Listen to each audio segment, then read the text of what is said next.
everyone, welcome to another episode of Horror Realm Radio, the show that won't stay dead. I'm your host, Mike Exler, along with Rich Delzato. As always, Rich, how are you today? Not too bad, Mike. How are you? I'm doing well, thanks. We got a jam-packed show for you today. Pretty excited about that. We're going to start with some Horror Realm news. Yes, yeah. So Ri- everything is moving along with the convention, even though we have till November. I thought I was going to have 3 guest announcements for you tonight, but only 2. So Two. yeah, so probably next episode we'll have one more, but 2 I'm very excited about. First one, we are finishing the Holy or Unholy trilogy of ladies from Rob Zombie's Halloween. We've added Christina Klebe, and real excited about that. I think that'll be a fun one for the fans to be able to meet all 3 of those ladies. I And agree. we've met all 3. They're awesome people. Oh, yeah, definitely. Yeah, they're all good. So I Good folk. don't think that's going to be a huge surprise for people based on the direction we were headed. But the latest edition, I think, will be a surprise for people because she has not done a lot of shows. Deborah Foreman. Are you familiar with Deborah? I am. April Fool's Day, correct? That is correct. She plays the Buffy character. And she had a Yes. great 80s resume. She was the lead actress in My Chauffeur. She was in Valley Girl, Real Genius. So I think this is going to be an exciting one for horror fans and 80s movie fans alike. Yeah, most definitely. It's always cool when they have some horror credits, but they also, go outside of the horror genre. There's, other things. We like other things other than horror, so that's definitely a cool aspect of some of these guests that you guys bring in. I appreciate that. It was pretty cool. You remember a few years ago when we had, um, uh, and of course, I'm going to sit here having trouble figuring out her name from Better Off Dead and Last American Virgin. Diane Franklin. Diane Franklin, thank you, and Bill and Ted's, and she had a little bit of horror credit to her name, but nothing that normally would bring out horror fans. But it didn't matter. You saw, I think Pittsburgh's full of movie fans in general, so Deborah should appeal to a Agreed. lot of people. No, I agree. I think that's a great ad, and again, not one you see every day, so definitely take advantage of that at Horror Realm. Yeah, so pretty exciting. Yeah, and hopefully one more next week. One more and another. So, with that, is there anything else going on in the world of Horror Realm that we need to talk about? Not really. Just still working on the little pieces of the flea market that's coming up on March 6th, the horror flea market. Primarily focusing on safety, which I keep driving that point home each week when we talk about it. But that's my main concern. The flea market itself, easy operation. People show up, put their stuff out and sell it. So we just have to make it safe and efficient. Right. So that'll be good to look forward to for some folks out there. Any little thing is definitely good during these times. Yeah. So, Don't expect to see Mike, definitely and probably won't see me. that might attract more people to come to the show, actually. That's but how we're I not sell going to be things. there. The less of us, the more people show up. It's been a marketing gimmick for years. So, well, that's good. That's some awesome news with 2 more guest announcements. So that's always good to hear that you're still rolling along with those. So you got to take advantage of a little live stream last week. Why don't you go ahead and tell us about that? Yeah, so it was the live stream was of Evil Dead, and it had Bruce Campbell giving commentary throughout the movie and also answering questions that had been emailed in prior. So it was really a cool event. I did not know what to expect. I haven't watched one of these before. Um, it exceeded my expectations. I did not think it would be run as seamlessly as it did and be as enjoyable as it was. And the one thing though I think made it as good as it was Bruce Campbell. I don't think he could do this with every movie and cast members from every movie. You have to have the right personality. He's very well spoken, as we know. And he's got just a great personality that comes across in person and on screen. And that really made the event. Some really cool tidbits. There was, he really focused in on the little details of how they made the movie, things that, filmmakers and fans alike would enjoy, how they set up lighting in the cabin. One of my favorites was that the majority of the film where the cabin was filmed in Tennessee. Did you know that? No, I had no idea. I think most people assume it was Michigan because, they were indie filmmakers at that time, didn't have a big budget, and they were all from Michigan. They chose Tennessee because their filming schedule put them in winter, and Michigan's known for their harsh winters. So they found a cabin in Tennessee to do it. And it was funny. He mentioned that Tennessee had one of its worst winters while they were filming, and Michigan had one of its mildest. The fun of being an indie filmmaker with a tight budget. Right. So I've never seen one of these things, and for anyone else that hasn't, does he just talk while the film's going? Is that kind of how it goes? He does, and he had the ability to pause the movie, or at least it seemed like he was the one pausing. Oh. That might have been the magic of somebody's technology. But he would pause when he really wanted to talk about something that was coming up, or he wanted you to focus in on what was on the screen while he shared info with you. And he also kind of seemed to use that as a way to let you still enjoy the movie too. He would pause, give you some good information, and then let it play for a few minutes so you could still take in the movie. It didn't destroy the viewing of the movie totally, which was another thing I thought, I thought this won't be like watching a movie, but it kind of still was. And I'm sure it helps. It's a movie you've seen many, many times as well. Oh, yeah. I wouldn't suggest to somebody doing this the first time they saw The Evil Dead. Well, that's good to know too, because you wouldn't want to ruin that movie for someone right off the bat. So you would definitely say it's worth the value of what it costs and everything? Yeah, I went with the $50 package because you got a poster, and you know how I like posters. Oh, no. You do like your posters. But there was and it arrived exactly as they said. This is a top-notch organization. Some of these things you wonder, like, am I ever even going to see the poster? Yeah, it arrived 2 days prior. Oh. But there was a $25 ticket option, and that just meant you didn't get the poster. To me, the value for $25, obviously you like, I had my family watching it with me. So we had 5 people in the room. So if you got the $25 ticket and 3, 4, 5 of you, that's not a bad value if it's an event you enjoy.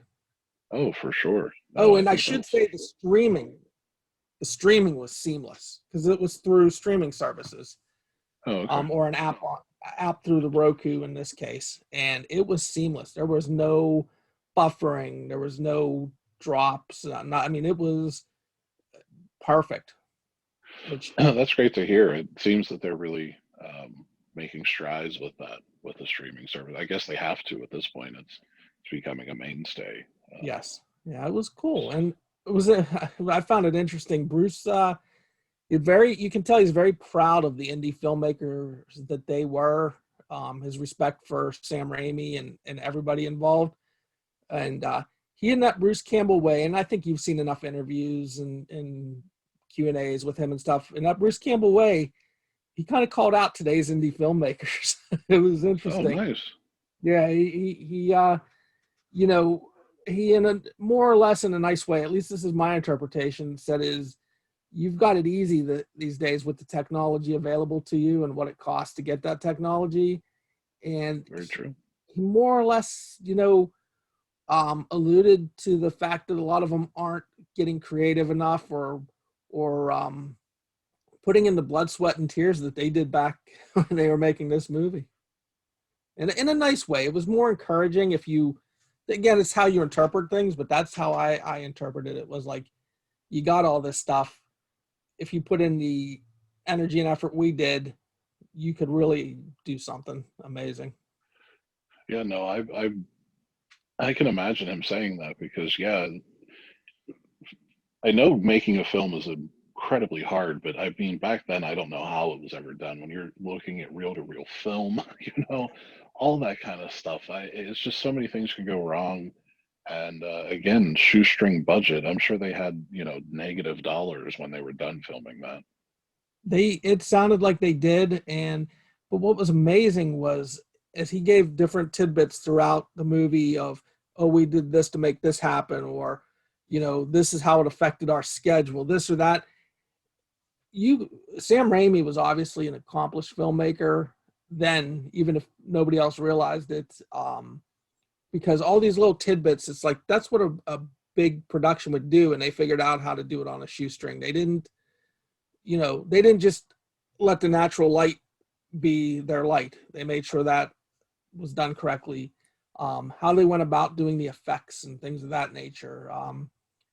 Just different things like that, and the attention to details. And you can tell that it helped that he was just probably a natural filmmaker or was trained Right. properly. I don't know which it is, to be honest with you. Yeah, I don't know either. Because didn't he make Spider-Man 3? Yeah. Because that movie was shit. Yeah, but hey, the guy who did Evil Dead got to do a huge production like that, and he's done similar type stuff. I think.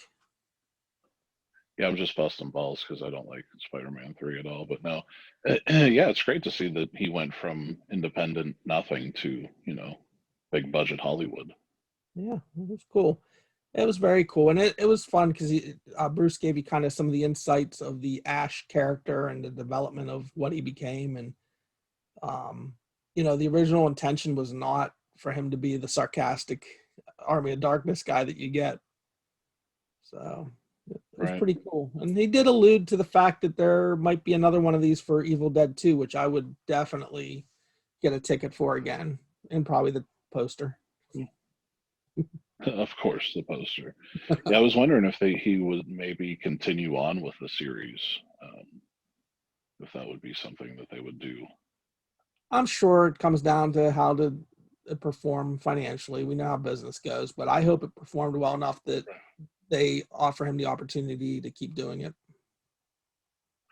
Now, do you think Robert Englund would be good at it? Because I've never met him, so I don't really know what he's like in person. I haven't met him, but I've watched enough interviews and other things of him. I know he's got the personality for sure that would come across well in this setting. And he seems like a pretty intelligent guy. So I would imagine his retention of things from movies he filmed and understanding of what it took to get certain things created or the evolution of a character. I think he'd be able to offer similar stories or opinions like Bruce did. So I think Robert would be a good one.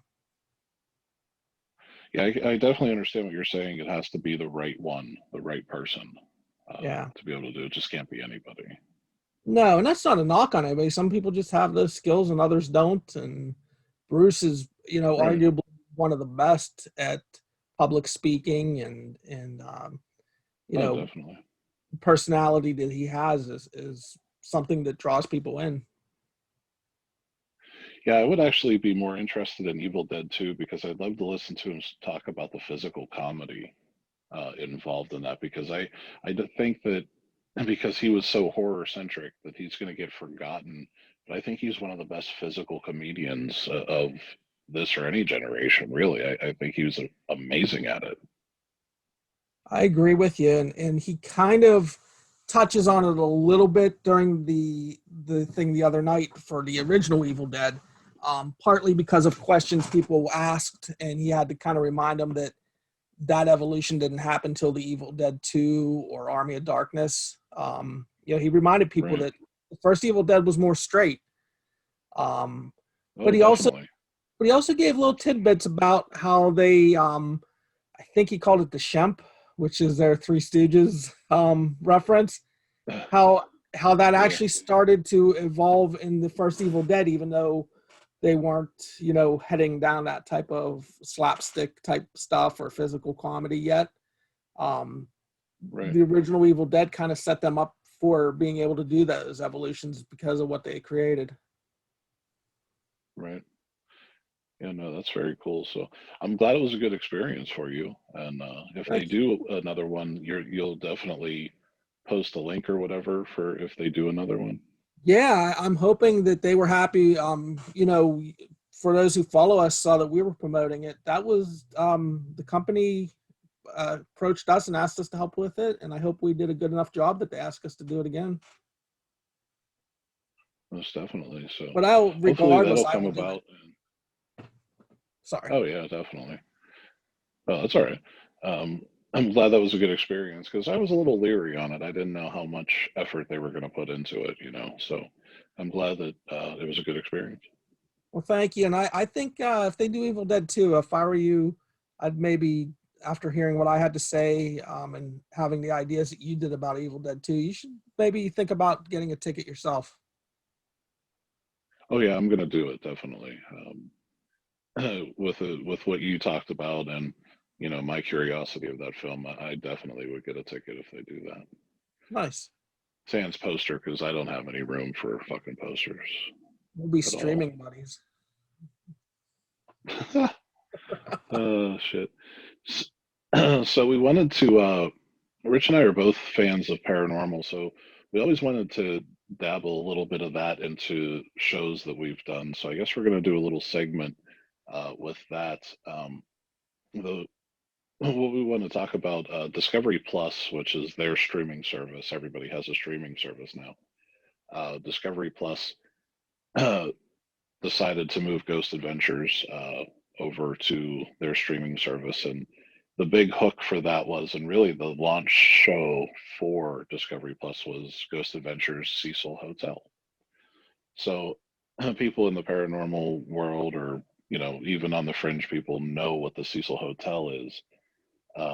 It's one of those holy grail places to investigate for the paranormal. And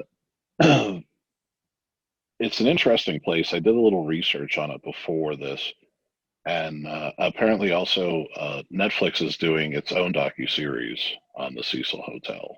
I don't know when that's going to be done, but hopefully with the success of Night Stalker, hopefully they put as much effort into that as they did Night Stalker, because that was a good series as well. But the Cecil Hotel is pretty infamous. Yeah, American Horror Story Hotel. You've seen that one, right, Rich? That was the inspiration. This hotel is the inspiration for that entire story arc. Okay, Um, that's good to know because Michelle asked me that, and I said I don't think I was wrong because I thought it was like the Holmes serial killer Holmes that inspired the hotel. oh, H. Holmes. Yeah, I thought that was the inspiration, but so that's good to know. So she was right. I don't know if I'll admit that to her. Yeah, that was the main inspiration. It was built in 1924 by three really rich guys, Hanner, Dix, and Shops. They wanted to make this a destination for business travelers and tourists. They each put in about $1 million to Wow. build this hotel, and that was again in 1924. So these guys were pretty wealthy. So the grand opening was in 1927. So they had a few good years where it was a destination. It was grandiose. It was beautiful. And then within 5 years of opening, the U.S. sank into the first Great Depression. And we all know that was a bad scene. Um, the hotel kind of sunk down. It was right in the middle of Skid Row. Um, so it basically became almost a homeless shelter for a while. Now, this place is huge. It's 700 rooms, which I had no Yeah. idea that it was that large. So it's because the rooms are real tiny, basically. But um, it, so the Great Depression is really what killed this hotel. Uh, Reading on, I was looking at in the 1940s, things were getting a little bit better for people. So it had a resurgence in the 40s. I guess Skid Row was not as bad as it once was. Um, So it had a resurgence. People wanted to go there. They liked the style, the architecture. It became a destination. That quickly ended in 1950s. Like 1950 hit, and it basically became a place for prostitutes, anybody looking to run from the law, drug addicts, adulterers. It just became a cesspool, basically, from the 1950s on. A lot of residence for transients, as was it was called. So it basically ran until, I just lost my light. Whoa! My toe hit it. That's the problem. Yeah, sure. This is what happens when you start talking about the Cecil. That's right. Um, so in 2014, some dude bought it for $30 million. Richard Bourne, he's some New York City hotelier. They keep using this word. It's Hotelier. So I guess it's just people Hotelier? that, yeah, I guess it's just people that build Invest. hotels, Holy shit. I'm scared now. right? There we It's go. bad. Why is it doing this? Why don't they just say developer or something like that? Real estate developer. It's a good question. It's still Why real is my estate leg? developer. Am I an office buildinger? That's weird. So is this light Well, situation. I'm telling you, you've opened up a box of demons. There we go. We're just going that light because I'm not fucking with it. It's the connection into the brick because this brick is old. Fucker. So, okay, we'll get back to this. I'm leaving that in. This will 'Cause make good audio for those listening on iTunes. It will. Hi, audio only. The light issue has been fixed.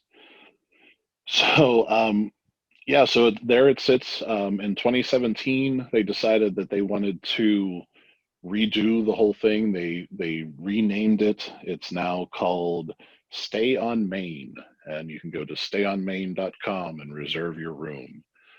Even though it still says Cecil Hotel because it's etched into the block of the hotel, and they can't really do anything about that. So you can call it what you want to call it, but it is still remains the Cecil Hotel. So they were supposed to renovate it, make it a lot better, and put condos in there and residential units and all that kind of stuff. And from Ghost Adventures, which we'll talk about in a bit, none of that fucking is happening at all. So I don't know what the problem is there. The history is really dark. 18 confirmed deaths uh, in the hotel, mostly suicides. There was a couple of notes to talk about. One to talk about was a murder of an LA personality known as Pigeon Goldie. She would feed the pigeons, and she was just a street person that you would see a lot in LA. She was brutally murdered. She was raped and murdered in her room and found days later. Um, Serial killer fans will know Richard Ramirez was a resident of the Cecil Hotel during his crime spree. He didn't live there as the entire time, but people think that he lived maybe a month there during his stay because the place has been sold so many times that the one place doesn't keep the records from another. So um, then in the 90s, a serial killer from Austria comes over, Jack Unterweger, who was a fan of Richard Ramirez. He decides to stay in the Cecil Hotel and experience what he did by killing 5 prostitutes in the LA area. So he lived there, and they found him, arrested him, and he ended up eventually committing suicide in prison. The last case of note, and I think most people know about this, is in 2013. Vancouver student Elisa Lam was found dead, floating in one of those silos of water or water tanks on top of the building. Uh, Dead. Do you remember when this happened, Rich? I vaguely remember it when they started giving dates and talking about it. It started ringing a bell. I mean, I remember seeing it in newspapers. Yeah, believe it or not, there were newspapers at one time. There were, there were. Um, this is a crazy story. The video is out there for you to watch. It's on YouTube. Tons of places. If you just type in Elisa Lam, it's Lam. It'll come up with the elevator footage that has now pretty much become infamous, and rightfully so. There's many different theories on what is going on. Again, we'll never know what the fuck was going on. Sadly, she suffered from bipolar disorder. And a lot of people that want to rationalize everything said that she was having a bipolar disorder breakdown, and this was her behavior from that. Now, I don't have bipolar. I have depression, but that's something different. But it doesn't make my hands do weird fucking movements like hers were. Um, that is what I think is the most disturbing thing of the footage. Have you seen the I footage? have, I have, and it is disturbing. And I understand the bipolar theory, but the how it led to her death and what it took for her to get into that water tower, the obstacles in place, that's beyond bipolar giving her the ability to kill herself. It was I have trouble believing there was not a person or something involved. I do as well because, if you want to play devil's advocate, you could say she got up there by the fire escape. Right. That's perfectly fine because all the windows open. So she got up there. The biggest thing is, how did she close the lid on herself? Right. That's my question. Answer me that, because it's impossible for her to be in the water. And I just don't think it's possible that she did it herself. And I don't think anybody was involved in her death. I think this hotel has something going on, and I think her being bipolar had more of effect on her, because there's a certain school of thought, from my understanding in reading, that bipolar disorder can make you almost like a magnet for negative energy.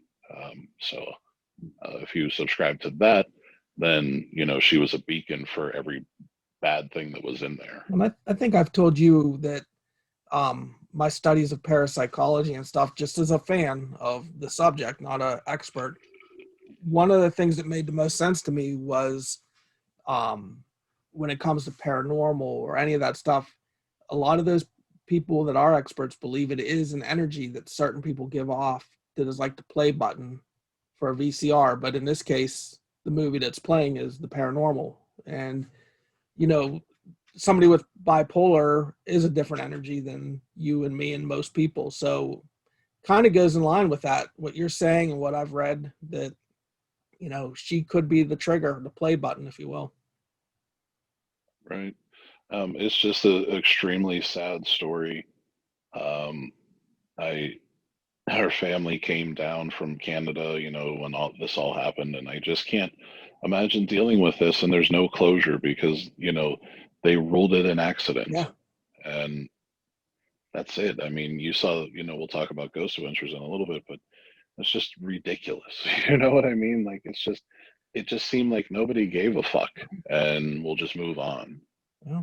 Um, so, uh, Definitely a story, if you have not seen, check out on YouTube, and there's a ton of shows about it.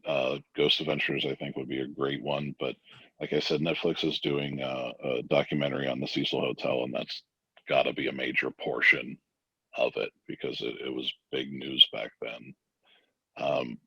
I'm In looking at all this, before we get to the Ghost Adventures talk, I was looking at the dates of the deaths in this place.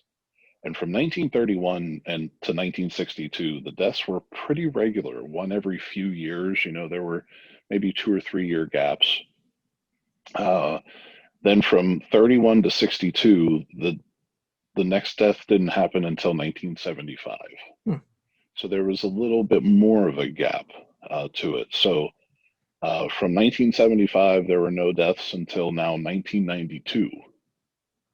So an even larger gap. Now, the largest gap is from 1992 to 2013, and that's the Elisa Lam case. So that was 21 years this place stayed quiet. And then it comes back with something that literally almost everyone in the world has seen. Yeah. This footage and this case, like it just seemed like something came back, like, oh, you forgot that we were here or this existed. Well, we're going to remind you that this existed. I don't know. It just seemed to be asleep, and something really awoke it. I don't know. Does that make any sense to you? It does. I mean, awoke is a good word because it goes back to that energy thing. I mean, it's conceivable that the right energy didn't enter in the hotel to wake it up for decades. So I could see that. Yeah. So I just thought that was interesting. I have no explanation, and I just thought that was kind of interesting that 21 years passed without any harm to anybody. And again, these are recorded deaths. I hasten to say that there's probably many, many more that have happened that are not on record and we will never know about. This is weird that I found. The last death was confirmed in 2015. So this is after Elisa Lam. They found a guy who they believe jumped out of the building and died in the alleyway. But the LA Times reached out to them in 2015 and asked the coroner's office what the cause of death was, and they told them that it was not determined what the cause of death was. And I can't find anything that states what his cause of death was, if they ever determined what it was. Huh. So I think that's kind of weird that that happens. I mean, their initial thoughts were he jumped. Right. So I don't know. Again, I have no answers. This is just stuff that I found, and it's all sourced. And LA Times, whether you agree with their politics, is a reputable newspaper that, does source things and whatnot. So just thought that was interesting to throw out there. Maybe you have some thoughts on that timeline, or especially the 21-year time lapse. If you have any theories, email us at HorrorRealm Radio, or is it, no, the Scary Room HR at gmail.com. So transitioning now from my brain and how it works to the Ghost Adventure Cecil Hotel episode. As I was telling you earlier, Rich, I find it interesting. Zach stated from Ghost Adventures that he has been trying for 10 years to get into this place. 10 years he was told no. So I'm thinking after 10 years of asking and a hell of a lot of money from Discovery Plus, they were able to get a full week inside of this place without anybody that lives there. So they took, I don't know where they took people that lived there. I guess they told them they had to leave for a little bit. And they had the whole place to themselves. So the first full week, or the first, I guess, block of time that they broke up, I guess, into 2 episodes, they focused on Elisa Lam and Richard Ramirez. Now, we spoke a little earlier about Ramirez, and if you haven't checked out his documentary, Night Stalker, on Netflix, I highly recommend it. If you're squeamish at all, don't watch it. They do show crime scene photos, and they don't really censor anything out except eyeballs. Like, I don't know. Did you notice that, Rich? In any of I've the not things watched you've seen Night yet? Stalker yet. And that's Okay. it's It's no spoiler alert. It's just be prepared to see the actual crime scene photos. Point blank, you're going to see them. So if that's something that you're not into, don't do it, because if you're tuning into a serial killer documentary, you're going to see some bad things. So we talked about Elisa Lam a little bit, about the bipolar and everything. The other one I wanted to talk about was Ramirez. Now, Zach has a haunted museum in Vegas, and Adam and Geneva and Bridget and myself went there several years ago. And he has a whole room that's set up for serial killers. and in there he had two drawings from Richard Ramirez, which were self-portraits. I stood right in front of them, and they were terrifying if you look at them. So Zach decided to bring those two drawings to the Cecil Hotel and put them in the closet in the room Ramirez stayed in. I was shocked at this. I didn't understand why you would do that. I think that's just a dangerous game to play in that hotel. Rich, what did you think when that was happening? I don't think I was as shocked as you because the last, and you can tell me if I'm wrong, but it feels like the last couple years he's been playing those games a little bit more. And by games, I mean pushing the envelope. Yes. And so it didn't shock me, but it definitely concerned me because it seems like that's you're asking for worse outcomes. But I guess that's also what gets you ratings and makes you money. It's very true. His bank account's not hurting, but yeah, he started provoking, and that's really how they made their name, was provoking ghosts and not not being bullied by them or some shit like that. And then he stopped doing that because they all paid a price for that kind of treatment of what they were doing. So they went a different route. But you're right. The past couple of years, and with the Cecil Hotel especially, I think he's pushing the envelope a lot. I think it has a lot to do with his museum. Yeah. And I'm not sure it's going in a positive way, to be quite honest with you, because I find that museum to kind of be a ticking time bomb. I often wonder if, because I mean, I think it goes without saying you and I both believe in some level of these things existing. I often wonder if maybe he has been exposed to too much that it's, I won't say possessed, he's been possessed, but maybe he is being influenced by something other than his own mind. Right. I mean, if there's anybody that would be, it would be him or his crew. Yes. Like I told you about his museum, he has done rituals in that museum. There are rooms in that museum that should not be entered. My wife was touched she thought I moved her to the side in a room, like kind of like, oh, move out of the way, hun, and let someone pass. And I was on the other side of the room and there was no one near her. Huh. So it's a crazy place. Like we saged for a good 15, 20 in the fucking parking lot. Like it was a heavy sesh, and it wasn't marijuana. But she probably would have liked me to be on that trip because then that would have been the easy explanation for being touched. Right. Is your handsy. But Yeah, that place is no good. It's true. So him bringing, I guess it's not shocking, but I was just more concerned of like, wow, man, I can't believe we're here. You're doing that. You know what I mean? And the response that he got on the spirit box, like, thanks. Yeah. Like, okay, weird. And then we won't talk about the psychic. We'll let people listen, watch the show and let that play out. But I thought that was very interesting too, the two psychics. Yes. The one that draws and everything.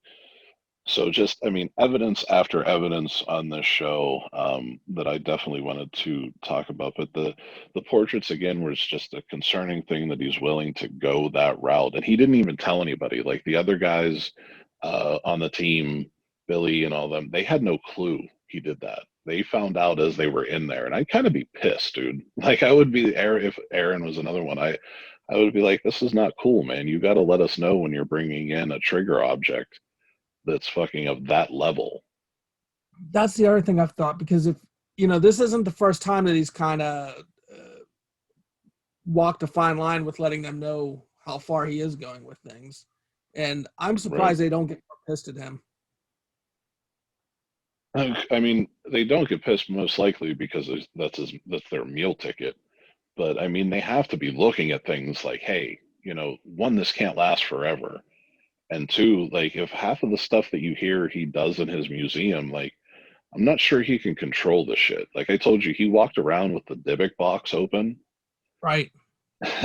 yikes, man. Like, come on, dude. That's like one of the most powerful fucking demonic objects that you can have, and you have some other sick shit in there. I just don't know what that's done. Who knows what it's done to him? You know what I mean? Like, I don't know. It's just it's crazy to think really, what he's doing to himself at that point. Uh, I so half the expect. next, I'm sorry. no, go ahead, please.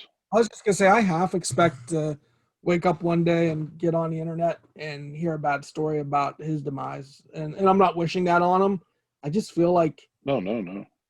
obviously we know TV, they edit a certain way, they take certain liberties to make it more sellable and try to scare us and this and that. But Right. he, the path that he's on, I just feel like he's, I don't know. I don't expect a great outcome for him if he doesn't dial this back. Right. He's definitely kind of off the chain a little bit. Um, but the next block of time that they showed, they focused on other areas away from Ramirez and Lamb, and this is where I personally thought they got the most evidence. When they and don't get me wrong, they had some crazy evidence concerning those two people, but this I think is when the place it kind of exploded. Agreed. Um, just a couple of things that I wanted to mention. I don't want to really spoil anything. I just want to get your thoughts on. Um, First, I want to talk about Jack's room, Jack Unterweger. Just the water turning on and the EVP of him saying, "I'm Jack." Like, what was your interpretation of that piece of evidence? Those two pieces, I should say. You mean as far as legit? Legit, or just what did you think of them, basically? I mean, I definitely want to believe in legitimacy.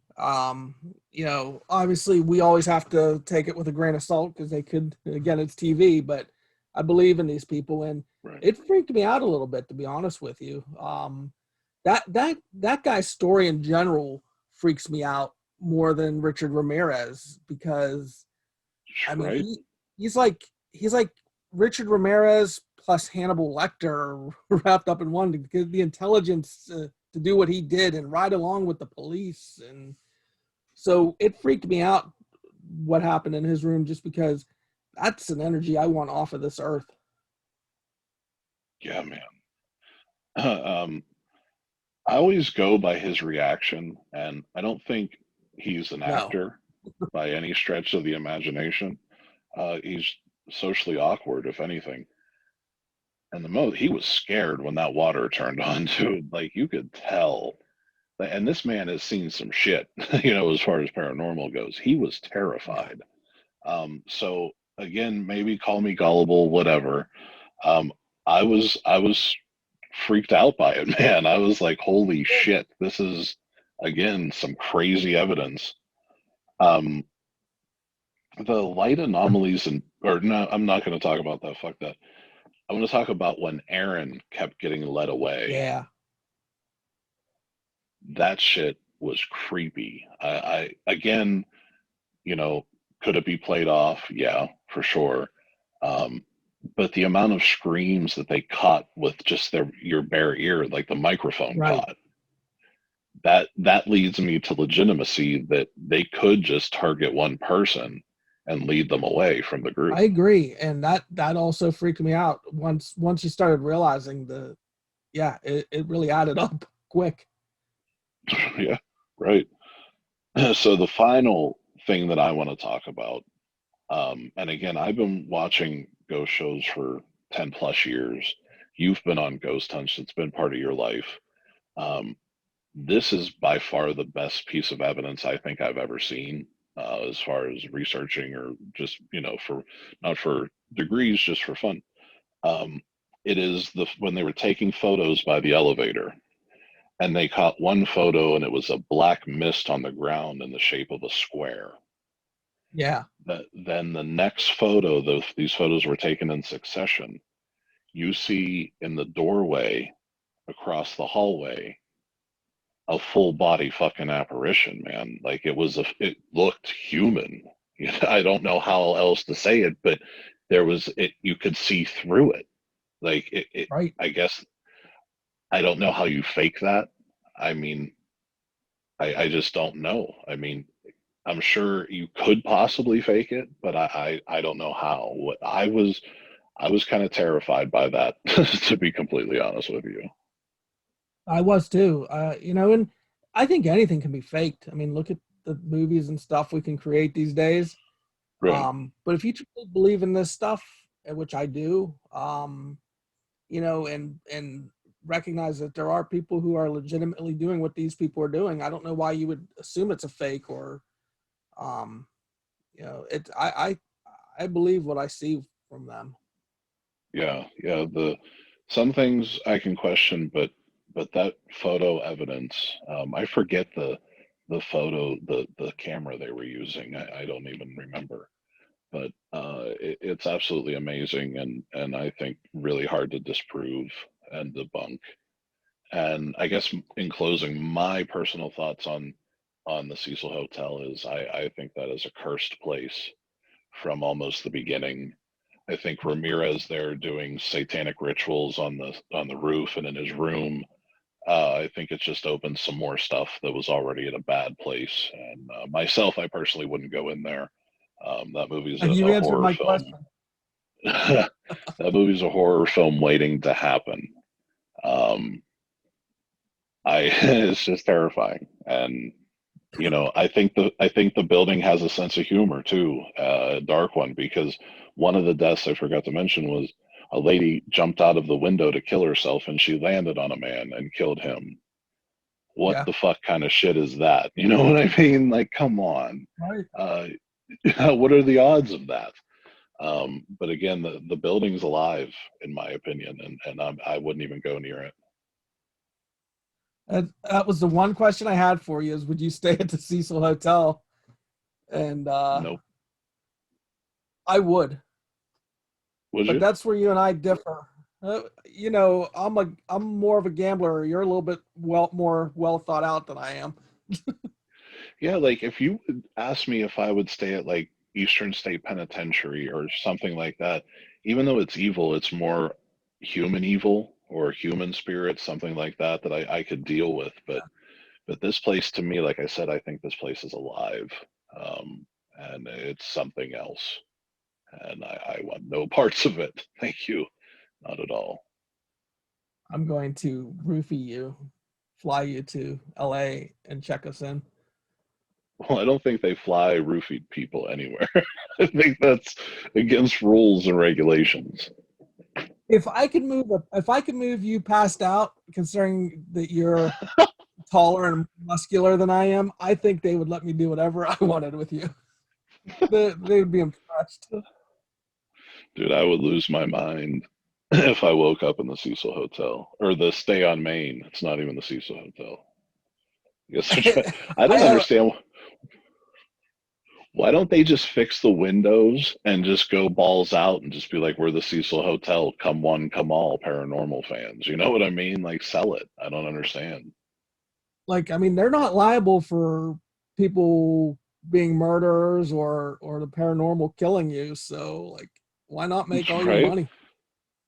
I mean, if you want to Yeah. live 1408 starring John Cusack, I mean, there's your spot. Check it Yeah. out. I mean, monthly, daily rates, whatever you want. Fuck that. So I'll book you a flight and you can go out there. And then what happens is what you were going to have to, you're going to have to report back to us. If I survive. That's right. If you survive, damn, it's scary. But again, we hope you enjoyed this little banter on the paranormal. It's something I think we've always wanted to do, and we hope you enjoyed it. If not, maybe we'll stumble upon something next weekend on our Valentine's Day episode. Aren't you excited for the Valentine's Day episode? I am. Feeling a little sexy. I got the chocolates and the teddy bear all ready. But again, thank you all for listening. We Mike, appreciate each and every one of you. I'm What? sorry to interrupt you, but I did want to share the poll result if you don't mind. Oh, fuck. I completely forgot Yeah, about the poll because result. Damn, I'm the worst person well, ever. you know, we had 20 people take part, so I don't want to ignore that Oh, participation. It's really appreciated, and oh, for we sure. kept it simple this week. It was, do you believe in the paranormal or don't you? And overwhelmingly, 70% of our respondents said that they do believe in it. So I thought that was interesting. I thought that was higher than I expected. I thought it would be more down the middle. Yeah, I thought it would be more down the middle or even to like the 60-40 don't believe. Yeah. So that's interesting. So anyway, So do a better wrap up now. okay, thank you. Thank you for everyone that took part in this little poll that we did. And for those out there that believe, cool, not the ones that don't believe, you just haven't been touched yet by me or Rich. Well, you'll know. Was that a better You'll closing? know if you're touched by me. That's all I'm saying. But again, thank you all for listening. We are Horror Realm Radio, the show that won't stay dead.